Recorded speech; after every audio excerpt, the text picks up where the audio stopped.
வணக்கம் and welcome to the show interesting info. May 30 இன்னைக்கு brothers and sisters டே அப்படின்னு சொல்லிட்டு யூரோப்பில் ஒரு டே செலிப்ரேட் பண்ணுறாங்க. இந்த நாளை பொறுத்த வரைக்கும் அவங்க நாட்டில் வந்து அண்ணன் தம்பி தங்கச்சி இவங்க எல்லாரையும் வந்து கொண்டாடுறது, அவங்களுக்காக வந்து பார்ட்டி நடத்துறது அப்படின்ற மாதிரி சில விஷயங்களை பண்ணி நீ செலிப்ரேட் பண்ணுறாங்கப்பா. இது ஃபஸ்ட் டைமாக பார்த்தீங்கன்னா அமெரிக்காவில் தான் ஸ்டார்ட் ஆயிருக்குது. க்ளோடியா எவர்ட் அப்படின்ற ஒரு பர்சனு தன்னுடைய தங்கச்சினுடைய மறைவுக்கு அப்புறமா அவங்களுடைய பர்த்டேவை வந்து சூஸ் பண்ணி இந்த நாளை வந்து செலிப்ரேட் பண்ணியிருந்தாங்க.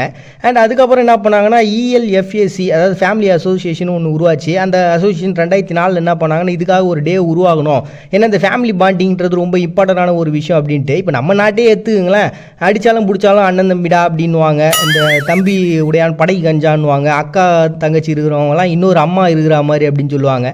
எப்படி பார்த்தாலும் ஒரு எமோஷ்னலான ஒரு கனெக்டிவிட்டின்றது இருக்கும். இவங்க என்ன தான் அடிச்சினாலும் பிடிச்சினாலும் சரி, அந்த அக்கா தங்கச்சி கூட பிறந்தவங்க அப்படின்றதெல்லாம் பார்த்தீங்கன்னா ஒரு பயங்கரமான ஒரு சப்போர்ட் தான் வச்சுங்களேன்.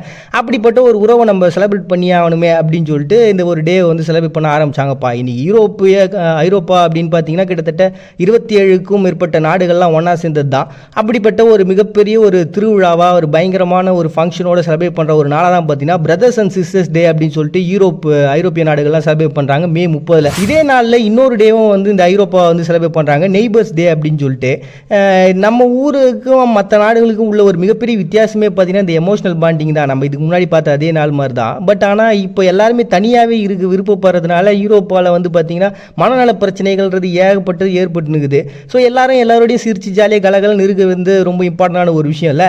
அதனால் 1999 என்ன பண்ணாங்கன்னா ஒரு 30 நாடுகளில் இருக்கக்கூடிய அந்த கட்டிடங்கள்லாம் வசிப்பாங்க தெரியுங்களா, அந்த மாடி கட்டடங்கள்லாம் பெருசாக இருக்கும்.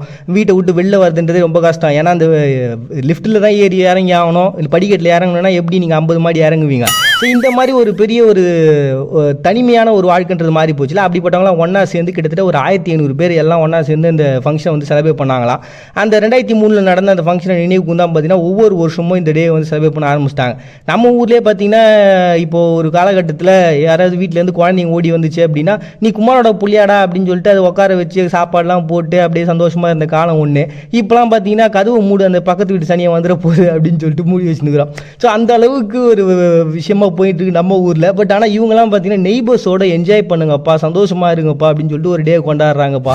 நெக்ஸ்ட் வேர்ல்டு பேரட் டே அப்படின்னு சொல்லிட்டு ஒரு டே செலிப்ரேட் பண்ணுறாங்க. இன்றைக்கி வேர்ல்டு வைடில் பார்த்தீங்கன்னா கிட்டத்தட்ட 400க்கும் மேற்பட்ட வகைகளில் கிளிகள் இருக்குதான். காக்காங்க மாதிரி இதுவும் பயங்கர புத்திசாலித்தனமான ஒரு பறவையாக இருக்குதான். காட்டு பூனைங்க, அப்புறம் இந்த இயற்கை பேரழிவு, இந்த கடத்தி கொண்டு போகிறது, இந்த மாதிரியான விஷயங்களில் 3ல் 1 பங்கு கிளிங்க வந்து இறந்துனுக்குது அப்படின்னு சொல்லிட்டு ரொம்ப வருத்தப்பட்டாங்க. ஏன்னா இந்த கிளிங்க வந்து பார்த்திங்கன்னா கிட்டத்தட்ட 50 மில்லியன் கிளிகள் வந்து வீட்டில் வளர்க்கக்கூடிய ஒரு சிறையில் அடைக்கப்பட்ட நிலையில தான் கிளிங்க இருக்குது அப்படின்னு சொல்லிட்டு 2021 ஒரு சர்வே வந்து வெளியிட்டாங்க. அதை தொடர்ந்து பார்த்தீங்கன்னா இந்த ஆஷ் பறவைகள்னு சொல்லிட்டு அந்த ஆஷ் பேரட் அப்படின்னு சொல்லிட்டு சொல்லுவாங்க. இது வந்து பேச்சு திறன் வந்து பயங்கரமாக இருக்கிறதுனாலையும் அட் த சேம் டைம் கிட்டத்தட்ட ஒரு 1000 சொற்களை இதால் ஞாபகம் வச்சுக்க முடியுது எப்படி அப்படின்னு சொல்லிட்டு வியந்து ஆராய்ச்சியாளர்கள்லாம் பார்த்துனுக்குறாங்க. At the same time kea அப்படிங்கிற ஒரு பேரட் என்ன பண்ணுதுன்னா இந்த புதிருங்கள்லாம் கண்டுபிடிக்கிறது, அதை வந்து கரெக்டாக பண்ணுறது அப்படின்னு சொல்லிட்டு பயங்கரமாக வியக்க வச்சிருக்கு. 80% துல்லியமான ஒரு விஷயத்தை இது பண்ணதுனால விஞ்ஞானிகளுக்கு ஒரு பெரிய ஆச்சரியம். இது எப்படி ஒரு மனுஷன் பேசுறத அப்படியே ரிப்பீட்டா இது பேசுது அப்படின்றது இப்போ வரைக்கும் ஒரு சரியான ஒரு தீர்வுக்குள்ள வர முடியாங்க. ஆராய்ச்சியில் ஒரு பெரிய இன்ட்ரெஸ்டிங்கான ஒரு பறவைகளாக தான் இந்த பறவைகளை வச்சிருக்காங்க. சரி, இந்த பறவைங்க அழியறதுக்கான காரணம் என்னன்றது ஆல்ரெடி நான் உங்ககிட்ட சொல்லிட்டேன். ஸோ இந்த மாதிரி ஏகப்பட்ட பிரச்சனைகளை இவ்வளவு புத்திசாலித்தனமான கிளிவுகளை அனுபவிக்கிறத நம்மளால் ஏற்றுக்கவே முடியல அப்படின்னு சொல்லிட்டு 1989 இந்த பேரட் அசோசியேஷன் ஆர்கனைசேஷன் வந்து உருவாச்சு. அவங்க என்ன பண்ணாங்கன்னா 2004 எவ்வளோ சொல்லியும் கேட்கலாம இவங்க வந்து இந்த பேரட்லாம் இறக்குமதி பண்ணுறது, காட்டு பறவைலாம் புச்சுன்னு வருது அப்படின்னு சொல்லிட்டு ரொம்பவுமே பிரச்சனை பண்ணிருந்தாங்க. அதனால லண்டனில் என்ன பண்ணிட்டாங்கன்னா இவங்க 2004 ஒரு பெரிய பேரணி ஏற்பாடு பண்ணி அதில் ஒரு 33,000 பேர்கிட்ட சைன்லாம் வாங்கி இதுக்கப்புறம் வந்து இந்த காட்டு பறவைகளை இறக்குமதி பண்ணுறதெல்லாம் ரத்து பண்ணுங்க அப்படின்னு சொல்லிட்டு இந்த பறவை வர்த்தகமே நம்ம நாட்டில் இருக்கக்கூடாது அப்படின்னு சொல்லிட்டு பயங்கரமான ஒரு போராட்டது போச்சு. அது வந்து சக்ஸஸ் ஆகும் முடிஞ்சுது. ஸோ இப்படி இது கிளிகளை வந்து பாதுகாக்கிறதுக்காக ஒரு நடவடிக்கை எடுக்கணும் அப்படின்னு சொல்லிட்டு அதுக்காக உருவாக்கப்பட்ட ஒரு தினமாக தான் பார்த்தீங்கன்னா வேர்ல்டு பேரட் டே அப்படின்னு சொல்லிட்டு செலிப்ரேட் பண்ணுறாங்க. நெக்ஸ்ட் இன்டர்நேஷனல் ஃப்ளைட் அட்டெண்டர்ஸ் டே அப்படின்னு சொல்லிட்டுங்க. இப்போது நம்ம ஃப்ளைட்டில் போகிறோம் அப்படின்னா மோஸ்ட்லி நிறைய பேர் அந்த ஏர் ஹோஸ்டஸை பார்க்கணுன்றதுக்காகவே போவாங்க. சும்மா விளையாட்டுக்கு சொன்னேன், அந்தளவுக்கு அழகாக இருப்பாங்க. பட் ஆனால் இது எப்படி உருவாச்சு அப்படின்னு பார்த்தீங்கன்னா ஹென்ரிச் குவில் அப்படின்ற பர்சன் தான் ஃபஸ்ட் டைமாக வந்து ஒரு விமான பணிப்பெண்ணாக வந்து இருந்திருக்காங்க. ஆனால் இவங்க வந்து இதுக்கு முன்னாடி ஒரு ஹோட்டல்லாம் வேலை செஞ்சவங்களா இருந்திருக்காங்க. அதை தொடர்ந்து பார்த்தீங்கன்னா அதில் சில முறைகள்லாம் கொண்டு வந்தாங்க இந்த அசோசியேஷன். இந்த ஃப்ளைட்டில் பறக்கிறதுக்கு வந்து செவிலியர்களாக இருந்தால் நல்லாயிருக்கும் அப்படின்னு சொல்லிட்டு அதன் மூலமாக பார்த்தீங்கன்னா எல்லன் சர்ச் அப்படின்ற ஒரு பர்சன் அவங்க தான் என்ன பண்ணாங்கன்னா செவிலியராகவும் இருந்தாங்க. அதுக்கப்புறம் என்ன ஆச்சுன்னா ஏகப்பட்ட இடங்களில் பெண்கள் வந்து பணிபுரிய ஆரம்பித்தாங்க. எல்லா இடங்கள்லையும் பார்த்தீங்கன்னா ஆண்களை விட பெண்களே வச்சுக்கலாம் அப்படின்னு சொல்லிட்டு டாமினேஷன்றது அங்கே உருவாக ஆரம்பிச்சிருச்சு. ஸோ அப்படியே போக ஒரு கட்டத்துக்கு அப்புறம் செவிலியர்கள் அப்படின்ற ஒரு கான்செப்டே தேவையில்லை, எந்த பெண்களாக இருந்தாலும் சரி பணி செய்கிறதுக்கு விருப்பம் இருக்கக்கூடிய எல்லாரும் வாங்க அப்படின்னு சொன்னோடனே 1980 கிட்டத்தட்ட 80% வரைக்கும் எல்லா இடங்கள்லையும் பெண்களே முழுக்க நிரம்ப ஆரம்பித்தாங்க. ஸோ இப்படி போயிட்டு இருக்கப்ப இவங்களுடைய வேலை அப்படின்றது எப்படிப்பட்டதாக இருக்கும்னா, இப்போ நம்ம ஒருத்தவங்க போகிறோம் அப்படின்னா நம்மளை அவ்வளவு உன்னிப்பாக அவ்வளவு கவனமாக கவனிச்சுப்பாங்க. நமக்கு எந்த விதமான ஸ்டெயினும் இருக்கக்கூடாது அப்படின்றதுல ரொம்ப துல்லியமான ஒரு வேலைன்றது இருக்கும். அவங்களோட லைஃப்பில் எவ்வளோ பிரச்சனைகள் இருந்தாலும் இந்த வேலைகளை வந்துட்டாங்கன்னா ஒரு உணர்வு பூர்வமான ஒரு செயல்பாடு அப்படின்றது இருக்குல்ல, இந்த வேலையை அப்போ கண்டிப்பாக கொண்டாடி ஆகணும்ல அப்படின்னு சொல்லிட்டு 2015 கனடாவில் இருக்கக்கூடிய இந்த ஃப்ளைட் அட்டெண்டர் ஆர்கனைசேஷன் என்ன பண்ணாங்க, இதுக்காக ஒரு டே உருவாகினாங்க. அப்படி உருவாகின ஒரு நாள் தான் பார்த்தீங்கன்னா இந்த ஃப்ளைட் அட்டெண்டர்ஸ்னுடைய பணிகளை வந்து சிறப்பிக்கணும் கௌரவிக்கணும்னு சொல்லிட்டு விருதுகள்லாம் கொடுத்து இன்டர்நேஷனல் ஃப்ளைட் அட்டெண்டர்ஸ் டே அப்படின்னு சொல்லிட்டு செலிப்ரேட் பண்ணுறாங்க May 31. Next world no tobacco day அப்படின்னு சொல்லிட்டுங்க இந்த வேர்ல்டு ஹெல்த் அசோசியேஷன் என்ன பண்ணாங்கன்னா 1987 இந்த ஒரு டே வந்து ஸ்டார்ட் பண்ணாங்க. காரணம் என்னென்னு பார்த்தீங்கன்னா 6 மில்லியன் மக்கள் இதனால் வந்து இறந்துங்கிறாங்களாம். அதுவும் பார்த்தீங்கன்னா இந்த பேசிவ் ஸ்மோக், இந்த ஸ்மோக் பக்கத்தில் இருக்காங்களே இவங்க மட்டுமே கிட்டத்தட்ட 6 லட்சம் பேர் இறந்து போயிருக்கிறாங்க. இது வந்து அவங்களுக்கு மட்டும், இதை யூஸ் பண்ணுறவங்களுக்கு மட்டும் பிரச்சனை இல்லாமல் சுற்றிறவங்களுக்கும் பிரச்சனையை கொடுக்குதே. அப்போ இதை ஸ்டாப் பண்ணி ஆகணும்னு சொல்லிட்டு உருவாகினது தான். மற்ற எல்லா விஷயங்களும் உங்களுக்கே தெரியும், ஒரு சிகரெட் எடுத்து சுவாச்சா என்ன ஆகும் அப்படி இப்படின்னு சொல்லிட்டு ஏகப்பட்ட பேர் சொல்லிட்டாங்க. அவங்களாம் சொல்லி கேட்காமையா நம்ம சொல்லி கேட்க போகிறாங்க. சரி, விஷயத்துக்கு வந்துடும். ஸோ அப்படி இந்த டொபாக்கோ வந்து எடுத்துடாதீங்க, இந்த விரல் அளவு கொல்லி கட்டியை தூக்கி தூரம் போடுங்க அப்படின்னு சொல்லக்கூடிய ஒரு நாளாக தான் பார்த்தீங்கன்னா வேர்ல்டு நோ டொபாக்கோ டே அப்படின்னு சொல்லிட்டு வேர்ல்டு ஹெல்த் அசோசியேஷனால் உருவாக்கப்பட்ட ஒரு தினமாக வந்து அனுசரிக்கிறாங்க May 31. நெக்ஸ்ட் வெப் டிசைனர்ஸ் டே அப்படின்னு சொல்லிட்டு ஒரு டேங்க. இன்னைக்கு 1 பில்லியனுக்கு அதிகமான இணையதளங்களாக இருக்குது. இந்த 1 பில்லியனும் பார்த்தீங்கன்னா தனிப்பட்ட நபர்களால் உருவாக்கப்பட்ட ஒன்றா இருக்குது. ஸோ அப்படிப்பட்ட இந்த டிசைனர்ஸை கொண்டாடணுமே அப்படின்னு சொல்லிட்டு உருவாகுனது தான். ஃபர்ஸ்ட் டைமாக பார்த்தீங்கன்னா 1980 செரான்னு சொல்லிட்டு ஒரு கம்பெனியில் வேலை செஞ்சுட்டு TM ஃபெர்னஸ் அப்படின்ற ஒரு பர்சன் தான் ஃபஸ்ட்டு ஒரு HTML உருவாகிறாரு.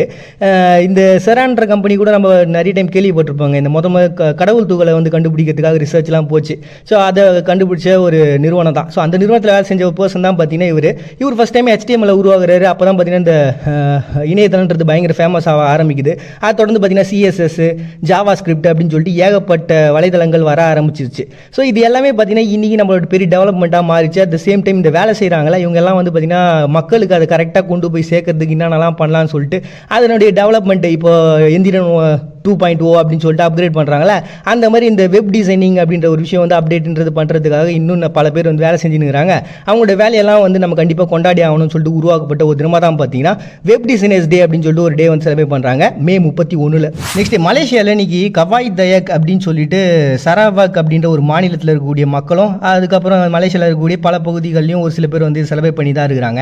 இந்த கவாய் தயக் அப்படின்றது பார்த்தீங்கன்னா ஒரு இனக்குழு, கிட்டத்தட்ட 200 பிரிவுகளாக இவங்க இருக்கிறாங்க. எல்லாருக்குமே வேறுபட்ட விஷயங்கள்லாம் நிறைய இருந்தாலுமே கூட இவங்க எல்லாருக்கும் ஒரு ஒற்றுமையான விஷயம் இருக்குது. லாங் ஹவுஸ் அப்படின்னு சொல்லக்கூடிய ஒரு லென்த்தான ஒரு வீட்டில் தான் இவங்க எல்லாருமே வசிப்பாங்க. இப்போ ஒரு குரூப்னு எடுத்துக்கிட்டிங்கன்னா அந்த குரூப்பில் ஒரு 250 பேர் 150 பேர் இருப்பாங்கன்னு வச்சிங்களேன். அவங்க எல்லாரும் ஒரே வீட்டில் தான் வசிப்பாங்க. அவ்வளோ பெரிய ஃபேமிலியாக அவங்க இருக்கிறாங்க. இது பயங்கரமான ஒரு விஷயமா தான் இருக்குதுல்ல, எல்லாரும் வந்து ஒரே வீட்டில் வாழ்கிறது அப்படின்றது. ஸோ இந்த ஒரு கான்செப்ட் பார்த்தீங்கன்னா இப்போ வளர்ந்து வரக்கூடிய இந்த பெரிய நாகரிக மாற்றத்தினால எல்லாமே அழிஞ்சிட்டே வருதான். அதனால் இது ஒரு விஷயத்தை நம்ம மாற்றி ஆகணும், நம்மளுடைய கலாச்சாரத்துக்குன்னு ஒரு பண்பாடு இருக்குல்ல அதை நம்ம ஃபாலோ பண்ணி ஆகணும் அப்படின்னு சொல்லிட்டு இந்த டேட் எதுக்காக சூஸ் பண்ணாங்க அப்படின்னா, ஃபர்ஸ்ட் டைமாக வந்து லியாங் அப்புறம் டான் கிங்ஸ்லி அப்படின்ற பர்சன் இவங்க தான் வந்து 1950 ஒரு ரேடியோவில் பேசின்னு இருக்கும்போது இந்த மாதிரி ஒரு டே நம்ம வந்து செலிப்ரேட் பண்ணலாம், இவங்களுடைய கலாச்சாரன்றது சூப்பராக இருக்குது, அதை நம்ம அப்படியே ஃபாலோ பண்ண நல்லா இருக்குமே அப்படின்னு சொல்லிட்டு ஸோ அவங்க வந்து இதை ஆதரிச்சு அதுக்கப்புறம் இந்த டே வந்து உருவாக ஆரம்பிச்சிட்டாங்கப்பா. இப்படி ஒவ்வொரு வருஷமும் என்ன பண்ணுறாங்கன்னா இவங்க ஃபேமிலியெல்லாம் ஒன்றா சேர்ந்து சமைச்சு குரூப்பாக உட்காந்து சாப்பிட்றது அப்படின்ற ஒரு கான்செப்ட் வச்சுக்கிறாங்க. அப்புறம் அந்த ஃபேமிலிக்குன்னு சொல்லிட்டு சில காம்படிஷன்லாம் வைப்பாங்களே, டான்ஸ் ஆடுறது, பாட்டு பாடுறது, அப்புறம் நம்மளோட ராஜா யார், ராணி யார், அடுத்தது யார் கல்யாணம் ஆக போகுது அப்படின்னு சொல்லிட்டு ஒரு பெரிய ஃபேமிலி ஃபங்க்ஷனே வந்து செலிப்ரேட் பண்ணுறாங்க இந்த கவாய் தயக் அப்படின்ற ஒரு இனக்குழு மக்கள் மலேசியாவில். 4 குறுக 2 நெடுக்க போட்டு டமுக பூச்சி அமுக, அவ்வளோதான் வாழ்க்கை. அதனால் இருக்கிற லைஃப்பை என்ஜாய் பண்ணுவோம். மறுபடியும் எல்லாரும் நாளைக்கு வந்து சந்திராத்திரி உங்கள்கிட்ட அவங்க பாண்டிய நீங்கள் பார்த்துட்டு இருக்கீங்க. இந்த நிகழ்ச்சி இன்ட்ரெஸ்டிங் இன்ஃபோ.